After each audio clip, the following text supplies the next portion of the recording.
kembali lagi dengan Bunda Didi. Kemarin sore aku masak menu ini teman-teman, pesmol bawal tanpa santan.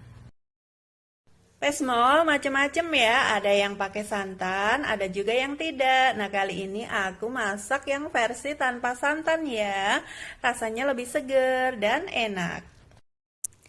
Oke, langsung aja aku share resepnya ya. Pertama, kita haluskan bumbu-bumbu dulu. Untuk halusin bumbu, seperti biasa aku pakai chopper Mitochiba CH100. Chopper ini andalan banget untuk ngalusin bumbu, untuk ngalusin daging, ayam juga cepat banget loh. Selanjutnya, panaskan sedikit minyak. Aku pakai glow pan dari Instant Cookware. Lalu kita tumis bumbu hingga benar-benar matang ya, agar tidak langu. Nah, sampai agak kekuningan seperti ini. Lalu masukkan cabai merah besar yang udah diiris. Selanjutnya tambahkan bumbu-bumbu lain seperti yang aku tulis di video ya.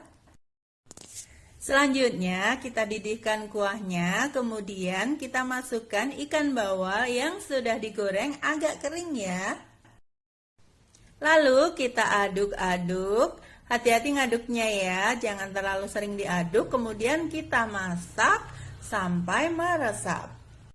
Lalu tambahkan air jeruk nipis yang diperas ya, kemudian tambahkan juga tomat dan cabai hijau besar, biar makin cantik pesmolnya. Selanjutnya kita masak dan kita aduk sampai cabai dan tomatnya layu ya. Lalu selanjutnya terakhir kita tambahkan kemangi. Kemangi ini bikin rasanya makin sedap dan juga segar pesmolnya.